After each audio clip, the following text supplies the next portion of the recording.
Hi guys, Goofy here. Today I wanted to make a video about an endgame mapping guide, a full guide walkthrough. I wish I had some sort of guide myself when I first started mapping. It could be a little bit confusing when you first jump in. It's still a little bit confusing for me, to be honest. So I just want to go through and explain some things and kind of give a basic rundown from the very beginning to the very end. Now, a few things before it starts, as always. There is a couple things I wanted to point out. First, we'll pull up my little map here for the end game. The first thing that I cannot help with anything at all is, you see the little quest on the side here, is the citadels. Now, the reason for this being, when I first went to the map, find my little home, you have your little atlas here, which I didn't even know when I first started. It does show the map legend of everything on here. If you scroll completely off the screen into something, there are little icons up here. This shows the burning. There's supposed to be one. This is my current location. And then there's supposed to be one that might be hidden by the UI up here. Yeah, that's supposed to be the home where you started. So these could definitely be a little bit better. But this one takes you to the home. The other one takes you to, which should now be down here somewhere, and seems to have magically disappeared. It obviously definitely needs some work. This is the burning, and I don't even see the one for the current location. Anyway, this is what I wanted to show you. Okay, now when I started off, the home was right here. The burning monolith, which is the end game fight. I just clicked the wrong button. Thankfully, it didn't teleport me. It should start you off somewhere around here, and you should be able to see this in the distance somewhere around. Now, the problem that I had is you actually have to select this. It pops up the quest line. You actually have to select this, which can be super hard to do. I don't even know if it will re-pull up for me now. But there's actually a waypoint that you actually have to click on and go here. You might not be able to do it because I've already done it once. As far as you can zoom in. You actually have to go here. It is not a boss fight. It is not whatever. But it basically go to this area and you just interact with the little statue there, and then there's a door with like 3 locks on it. And then it pulls up the quest line to find the other citadels. It took me literally like a week and a half before I actually realized that you had to go here and teleport, and it was very hard to click on. Like, I think the waypoint was right under this icon here.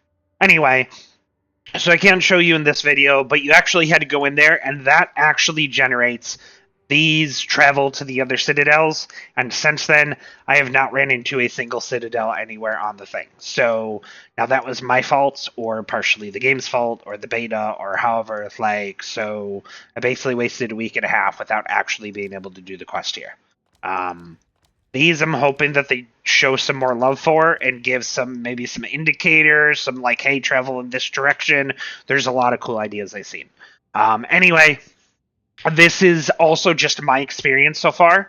I'm not perfect. Things could be missed. Feel free to post up anything in the comments if you have tips of your own or things you had or contradictions or things that you disagree with or just general comments. That's fine. Okay? First, we're going to start off and we're going to do these towers. We're going to explain the towers a little bit. Now, this one, you can actually see this line. This is a bug or a display bug. This one also shows one, but most of the towers you can see, there's literally just no, I don't know why. There's no indicator showing the maps that are in the thing. Now, I just saw this from an MP video. The solution for this, or it's actually not a solution because it's still bugged, but if you go to Act 3 and you go to the Ziggurat Refugee Past, and it has to be Cruel Act 3, and you click to the town, which is basically the mapping before your hideout mapping, and you click on the map device in here, it pulls up what your map is supposed to look like. Now, every single one of these is supposed to have this ring around it, which is still kind of complicated the more overlapping towers you get. And it's supposed to show you like what the range is. If we can kind of see one off by itself here, you can kind of see that this is the ring, and all the maps inside of it are from this. If you scroll over a tower, like this one, where you haven't actually done it yet or put in a tablet and you scroll over it, it's supposed to show this ring around it. That's supposed to kind of help you when you're going and mapping, to click these towers, and you can kind of see this is actually where I am. I'm kind of working on this section, and then I want to travel a bit more down into here. It's supposed to like show you these two. I can't scroll over yet. It's supposed to show you the thing. Now you can click on the map device here and see it. However, when you go back to your hideout and you do it again, they're gone again. So sometimes you'll get a random one that shows up. Again, it's just a bug. It's not the end of the world. You can kind of generally guess how big the area is, and it'll encompass it. Okay. Now, the idea is to get a bunch of these towers, which is a not very fun mechanic, in my opinion, and many others' opinion from what I've seen. And it will basically reveal the area around it. It will show you a whole bunch of the maps, and then you can put tablets in, which we will talk about a little bit later, and they will apply things randomly to the maps around them. Okay? So the purpose is basically to reveal the map, see all the little map nodes that you can go to, and then basically select the ones that you want to. So when you first get to mapping, you're going to start with your low tier maps, right? You're going to try to reveal some of the towers and see what you can. The towers themselves are a complete waste later on to run. They're very monotonous. They're not very fun to do, and the areas are very small. I don't have one set up here that I can actually run and show you real quick, but they are a complete waste, honestly. And they're not. You don't want to roll a high map to do them because the density, the rares, like it's just not worth it. So basically, the gameplay is to run around into your maps, and when you get to a tower, you try to do a path to get like a few of the towers, and you throw in a map here, and you reveal the area, and then you take a low tier map, which you have here. Any low tier, you don't even have to roll it. And you basically run it in and you throw it in, you waste the map, and you get right to the end and you complete it to reveal it. And then you go back to the map screen. It's just kind of a waste of time. Anyway, so that's the idea of the towers. And then the main juiced up objective later on is to get a path to reveal a bunch of these towers and then roll the tablets and put them in, which we'll talk about later, and apply all kinds of mods to like the corresponding overlapping maps, which can be annoying. It can be a little fun sometimes. Sometimes it misses completely what you're trying to get, so on and so forth. And that's the idea of the towers, okay? Now, there has been a million suggestions for the towers on Reddit, on Discords, on, like, guild chats that I've seen, streamers, all kinds of things, people suggesting that these should autocomplete. When you click on them or you're doing a map adjacent to it, it should unlock it, and then you can click on it, and maybe it opens a fight to a random boss arena, which would be way cooler than they are now. You can get some loot, they'd be a little faster, and there'd be a point to actually running them. I've seen things where you can only put in one tablet. They would be much more enjoyable if you could run 3 or 4 tablets and apply all the tablets to all the maps around it, instead of this random guesswork and then things don't match up right.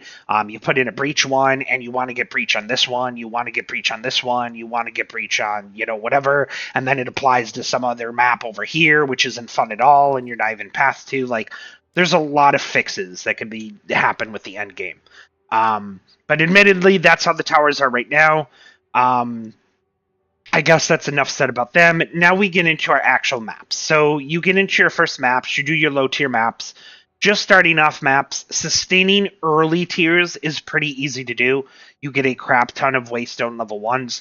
Personally, for me, I saved up like 10 tier 2s or Waystone level 2s and then 10 3s, and I didn't move on until I had like 10 of the next group up, just because I hate having to backtrack and go backwards. You could totally run your highest one, but if you don't get a same tier drop or a higher tier up drop, it can definitely be pretty annoying. So basically, I took say I'm doing Waystone, we have level 3 here. Level 3, I start running my 3s, I roll them, so on and so forth. Low tier maps, I basically just did a trans and AUG and ran them blue. For my mid tier maps, I did the same thing, but occasionally I would throw a Regal on. It was still pretty cheap. It rolled a little bit extra mod, gave me a little bit more drops. High tier maps, same thing. I did Trans, I did Aug, I did Regal. Now you can throw on an Exalt if you get a really good map. And I definitely started corrupting, but it didn't corrupt mainly until like T14, T15s, and now I'm kind of getting pretty low on my Vol Orbs. But sustaining the maps honestly wasn't too crazy for the lower tiers. Mid tiers were about the same. You could definitely buy them and trade. One of the good things that helped here, as you can see, they would take 3 of the same tier here, level 3, level 3, level 3. You can put these in your Reforge bench, and you can throw them in, and they will combine them up into the tier higher, and now you have a tier 4. So I'd be very careful with doing this too, as long as you have... Now you can see, for example, this is all T11 maps, all T12 maps, which I don't even run. If you just have 3 of a tier, I wouldn't upgrade it to the next if you have no others to fall back on.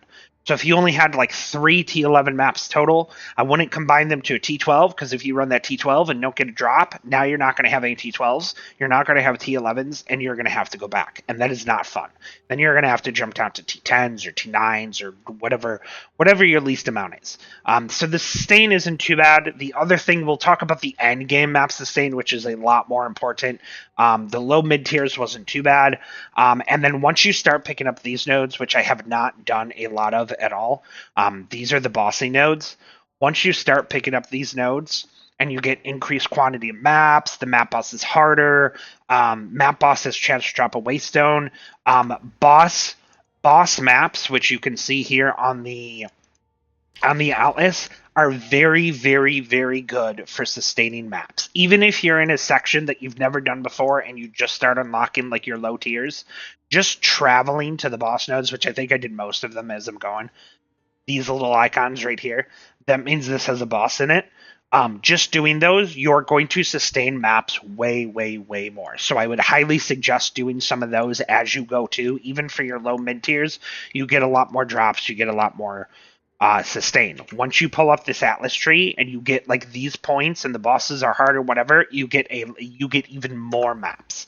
The Waystone drop chance on the maps, I have a couple here. Waystone drop chance, the higher this number is, the better it is to sustain. They basically come from suffixes. The prefixes are like more monsters, more rarity, more packs, more whatever, which does help too, because it's more monsters killed, so there's higher chance. But all of the suffixes are negative mods to the map. They make the map harder, they give monsters more life, they give monsters more damage, they give you curses, so temp chains, LE weakness, whatever. But the flip side is you get Waystone drop chance. The higher the Waystone drop chance, like this one is 215, you can get some crazy drop chances in some of these maps. I think I've had ones that are up to like 500, 550, whatever. And then there's a couple nodes on here, which we'll go over this Atlas tree in a second. Something like this that gives more effect of the modifiers, and you can literally get 6, 7, 800%. You do one of those maps, and you literally just get a crap ton of maps that spill out. Okay? We'll talk more about that in a little bit later. As of now, when you're first starting off, I guess I should went to the map device a little bit faster, load times. All of these are maps. You don't really have to worry about losing any of these. Okay, green ones are ones that I completed. Don't get too crazy on these or worry about like if you didn't complete a certain one or if you just have plain boring ones like this. You don't have to go to them. You don't have to complete. It's perfectly fine to skip certain maps. You'll learn as you go certain layouts too. Each one's a different map type. Certain layouts for certain characters are way better or way worse than some. Meyer is actually probably so far my least favorite map. It's a terrible. I don't even want to search for it, honestly. I know there's a bunch of them on here that have done. Meyer's probably the worst layout for me so far.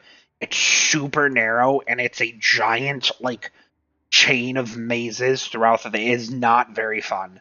On my last build, it was even worse. On Spark, it's definitely better. I actually know I had one down here because I had to complete it. Yeah, right here. It was not very fun. You'll kind of learn the layouts yourself and go, but if you skip maps or you skip content or you see a juiced up one, like something like this, it's got ritual on it, breach, delirium, and a boss, like if you skip or miss a map, like it's fine. This atlas goes infinitely in all directions. You're going to get more maps, you're going to get more layouts, you're going to get whatever. It's not a big deal if you skip maps. Um, the Atlas tree definitely helps. The effect helps. We went over the map legend. Corruption and irradiated are two things I want to go over. I got a good one right here. So corruption is this little red tangly stuff you can see on the map legend up here. It basically gives, if you click this and scroll over it, it will give a description of what the map does. And realistically, it spawns, if you played Path of Exile 1, it spawns beyond demons. So you get some extra mobs in your map. But more importantly, the area has +1 to the monster level. Okay, so it definitely helps with your sustain a bit too, along with these little bosses. Irradiated monsters is something from a tablet that you need to run in the tower. I have a whole bunch of tablets here. I don't have any tablet nodes, and they seem to drop like crazy, so I haven't had any issues. But it basically makes X amount of maps in range are irradiated, and it basically just gives +1 level. Now you can roll these tablets. Again, we'll go into this a bit later. But basically, so that and corruption, wherever my map just went, now I lost it. Right here, okay? So this will give +1 to level, this will give +1 to level. So if I put in, for example, like a T15 map that's a level 79, this will make it level 80, this will make it level 81. And if you click on this map and you place in the map, it will actually show on here what the monster level is. So if it didn't have +1/+1, this would actually be monster level 79. Now this doesn't matter a huge amount until the very, very end, but the higher the level is, the easier it is going to be to sustain maps as you go. So right now, I would just go when you first unlock the Atlas. I would do lower tier maps, mid tier maps. I would just learn the things. I would learn the mechanics. I'd go through. I would get some of the bosses, build up your map pool, and then basically it's going to bring you into your end game maps, okay? If there's a certain mechanic you can't do or your build is not great on it, if you don't do it, it is not the end of the world at all. Just do what you enjoy. If there's a mechanic you don't like, feel free to skip it. Like, none of that really matters. These nodes will always be here when you go back, so if you do a new character or you learn how to do it, or, like, a good example is Breach. Breach is great. It's awesome. I love it. It gives a lot of monsters. But early on, my build was not able to do it at all. So I kind of tended to skip the breach ones, and now I can actually go back and get them all. And I can definitely clear them a lot more on the build that I have now. Now that brings us kind of to our endgame mapping. Okay? Endgame mapping, very simply, it's almost like Path of Exile 1, more content, more money, more mobs, more map drops, so on and so forth. You basically want to juice them up. Now, you don't have to go super crazy at the start. You don't have to, have 10 different mechanics on, so on and so forth. I actually tried to put more mechanics, like, per map, and it actually came out as a negative compared to just running 1 or 2 maps with what was already there. We'll go over that when we talk about rolling the tablets in a little bit, but bosses are still huge, especially for endgame. The biggest takeaway here that I want to throw out is if you have a boss, and you get to your end tier maps, I would save any boss ones for tier 15 maps only. Okay? There is a lot of bosses that naturally spawn. You can't add bosses to map in any way, so it's just whatever naturally spawns in the thing. If you get a section like this and there's no bosses, you're just SOL. Complete shit out of luck. Here, there's a couple bosses right next to each other, so on and so forth. But anyway, the boss has a much higher chance to drop the Waystones, and they usually drop a good amount of currency and rares along with them, meaning that once you hit to T15s, okay, now I'm going to talk specifically about sustaining tier 15s, how to get T16s, or even T17, T18s, how to sustain these, how to keep up with the map drops, And a lot of tabs. Hopefully, map tab comes soon. Please, GGG. Please, please, please. I have like 5 tabs full of maps. Some quad tab. Like, I literally turned everything T13 and under off. Like, it's not even worth picking up anymore. And there's so many maps in the thing. You definitely need a map stash tab in Path of Exile 2.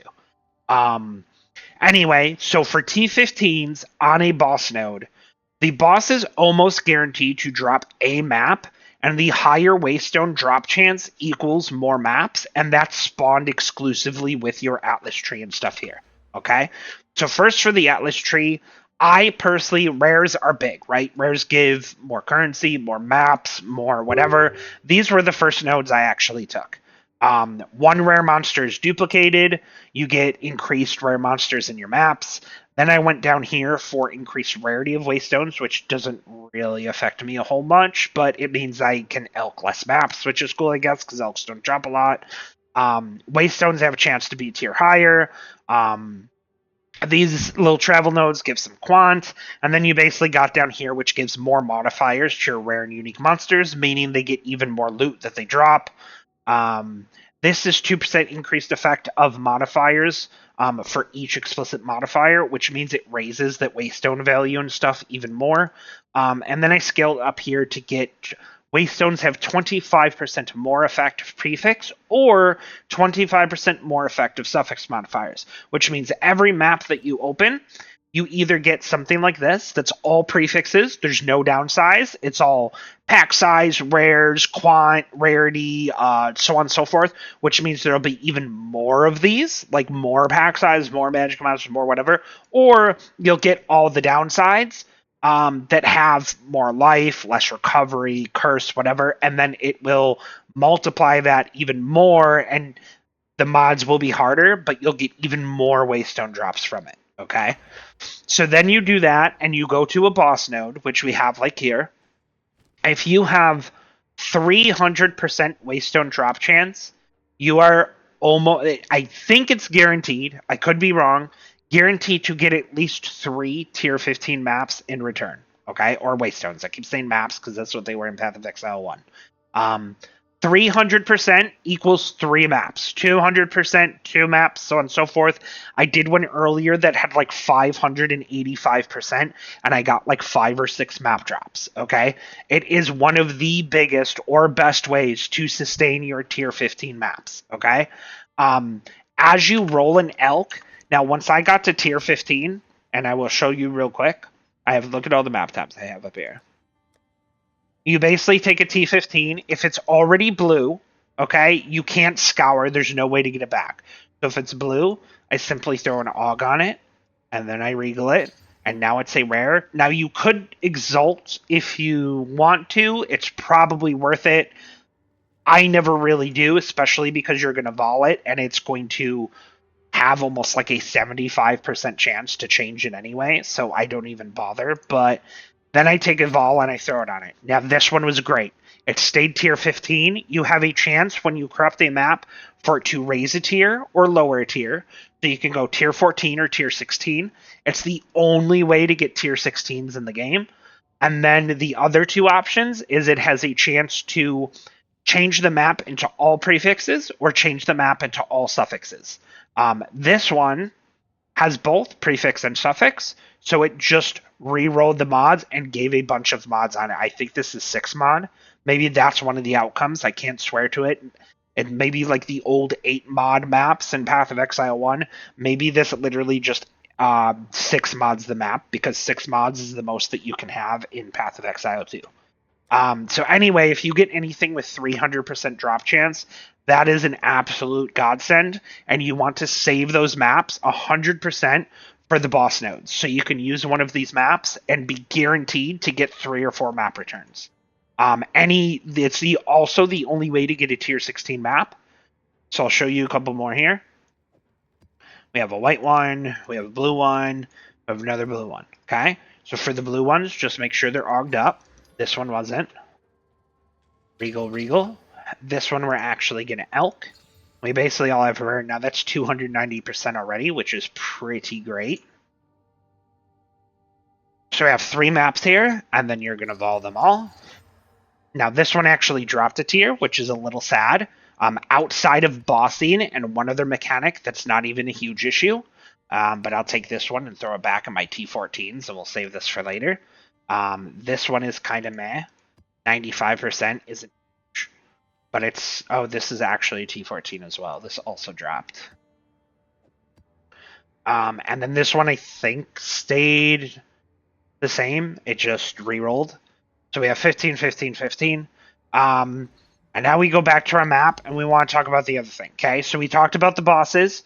We talked about the tier 15 with the high waystone chance and gain a bunch of drops. The other thing that I want to talk about is a map just like this that has both irradiated and corruption on it. Okay, so if you put in a tier 16 map, which is currently the highest map that you can get, we'll pull one out so I can show you guys. Now this one I can actually put in. If I put in a 16 map, it is currently the only way to get monster level 82. Okay, so you basically get tier 16 base, which is already just a corrupt outcome, is monster level 80. This gives +1 for irradiated, +1 monster level. This gives +1 monster level for corruption, which turns it into an 82. Now you're going to ask, well, what does 82 mean? Like, what does that even do? So obviously, the higher the level it is, the more stuff that you get, the better chance to get tiers as you're going through your tier list. But currently, monster level 82 is the only way to drop level 20 gems. So I have found a total of 0 level 20 gems so far. I have a whole bunch that I saved up, and you get 19s in okay amount. They're not ultra rare. Spirit gems are a lot more rare than those ones. I've actually only found one, and I have it up for 6x. Well, I found 3. I used 2 for myself, and this was the only one I found that wasn't. To get level 20 gems, the only way to do that is to get these level 82 areas, and the only way to do that is to run a T16 with +1 and +1. Okay? So basically, when you roll your maps, those are the two main things you have to remember. If you get a boss, run one with a very high waystone chance, preferably a T15 or a T16, I guess. And then when you get +1/+1, make sure you roll a T16 map on it. Now, the more I'm going, the more I'm sustaining maps. I'm gaining a lot more 14s. I'm gaining a lot more 15s. I'm gaining a lot more corrupt 16. Like, I'm assuming this will get to the point in the near future where I will literally just be able to run 15s and 16s endlessly without any issues, without even looking at the Atlas sustain essentially so far. Outside of that, these don't really matter a whole much. So what do I mean by that is if you don't have a boss and you don't have a +1/+1, say we're just going to this map and we're going to do this fortress, which is a pretty good layout, and it has a breach on it, which is pretty good. The difference between 14, 15, 16 is not a whole hell of a lot that I can tell. I would rather run a T14 map that's pretty juiced up and has some good rolls and stuff on it to get a lot more map returns and currency and stuff than running like a tier 15. Where was that crappy one I had? I think I put it in my stash. The tier 15 that just didn't have very good rolls on it, upsides or downsides. Besides for trying to get those gems, it doesn't really matter if you're running like an 82 area, an 81 area, or an 80 area. I'm sure there's some innate difficulty with them or the drop scale based on the thing a little bit, but they are not like a night and day to where you have to change that. As you progress, your Atlas tree is here. After you get more points from doing your map quests and your boss quests, you're going to start sustaining a lot more. I only have 6 points of this done so far. There's 2 more that I can actually get, which are... This one's actually a super dope node too. So it automatically becomes irradiated if there's a map boss. I don't even have that yet, but that means essentially when I go here, I won't even have to use the tablets to make them irradiated. Every single one with a boss is automatically going to become irradiated anyway. And to get that one, you have to do I'll go over that super quick. For these boss nodes, the very first one you have to do, you have to run a T15 and kill a boss. The next 2 points, you have to run... It should change this quest, and it doesn't. It always says 79 plus map to earn points. So the first 2 points, you have to run a tier 15 map, and kill the boss. You get 2 points. Then you have to run a tier 16 map or a tier 15 map with +1 on it, basically a level 80 area, and kill it. Then you have to do an 81, then you have to do an 82. So basically, for my fourth set of points, I have to run basically the map that I was just showing on here. I have to run an 82 map, which is a tier 16 with +1/+1 on it. And then I'll get the last 2 points. Then the very last 2 points, you actually have to do the flame guy. I don't even think it says it on here. Yeah, it does, actually. 2 points can also be earned for completing the Pinnacle Flame quest. Well, I haven't got any Citadels, so those 2 points aren't coming for a while.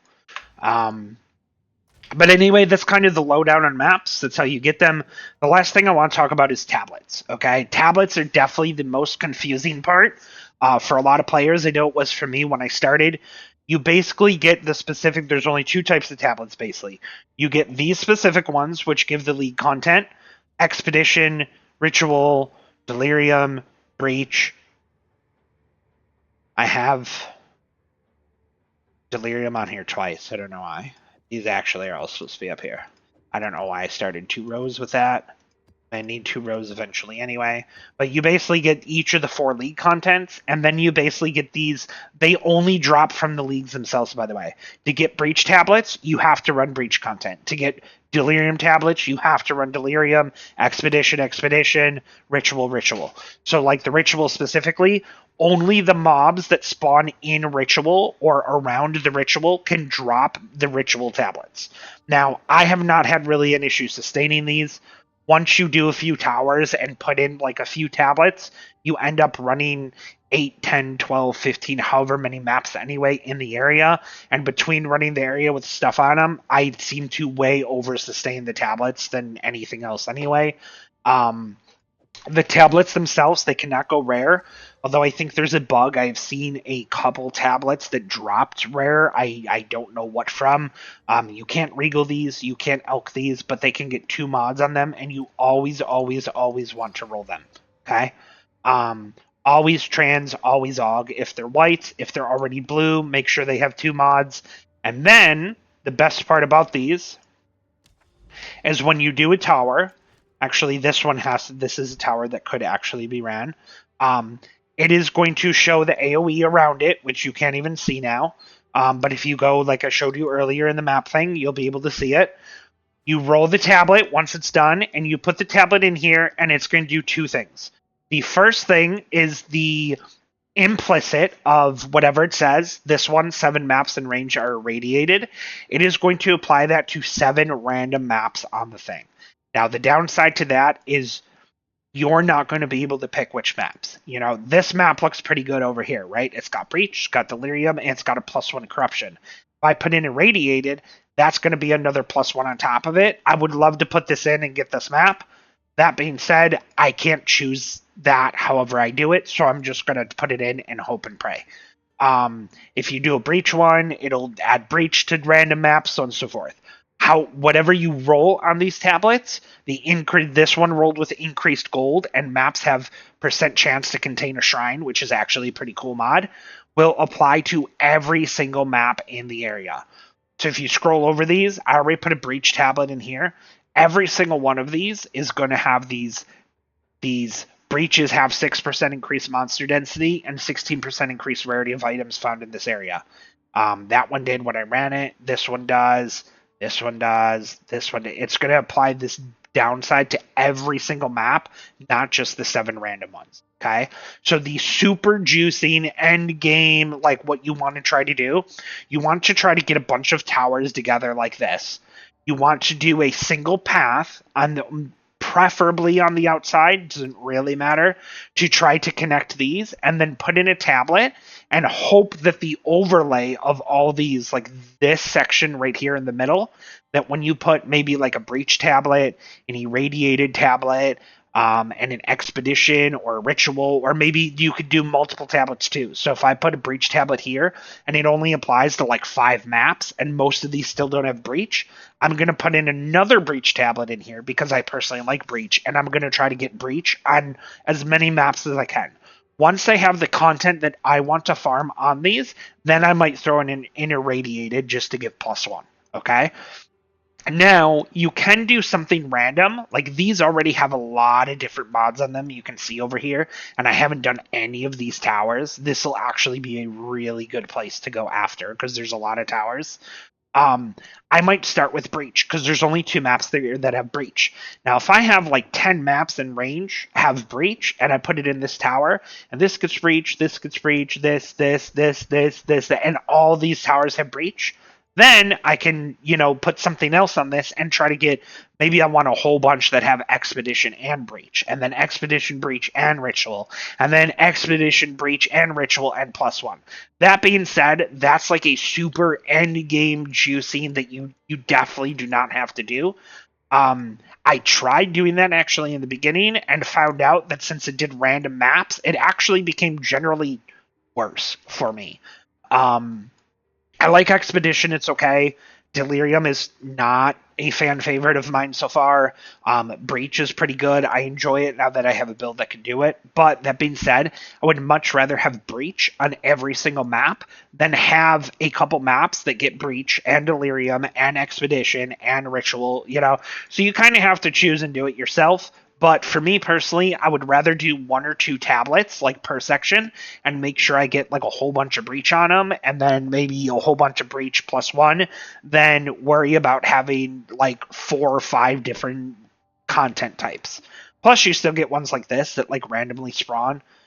This one I actually think had Breach on it by default already. So this one actually spawned with the boss and Breach and Delirium and Ritual already on it. So you'll still run into maps like this that are super juiced up just naturally, but I think 5 is the most that I've had on a thing so far. I'm assuming there's no limit and you could literally get a map that has everything, but as of now, like that's pretty much it. That's the lowdown. I haven't found any citadels, like I said, so you're kind of on your own on that. Um, but I would suggest starting off with like after you build your map pool, that is the first thing I'd worry about. Get your Atlas points, get your boss points, build up your map pools, get your loot, so on and so forth. Then I would pick like 1 or 2 of your favorite types and kind of add those to the towers, and then just to run into the league mechanic essentially more than what you do now. I would also like to say at the very end here that there's not a doubt in my mind that they are going to be vastly changing this endgame stuff, whether it's quality of life improvements, whether it's going to be changing the towers and how they work, whether it's going to be putting in 1 tablet. Maybe they'll change it. Like even when you click on a tower, or was the one I just had?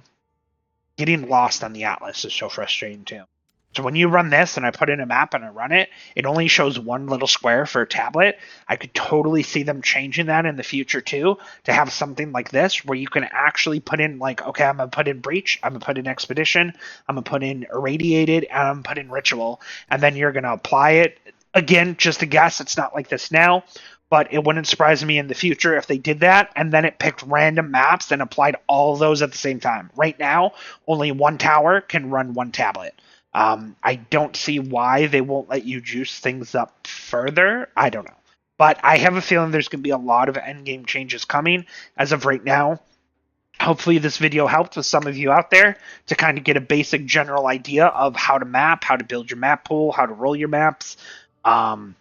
Make sure you like and subscribe if you enjoyed the content. If you have questions, feel free to post them up in the comment. I should be streaming a good amount the next couple days. And of course, most importantly, the entire video is Merry Christmas and Happy Holidays.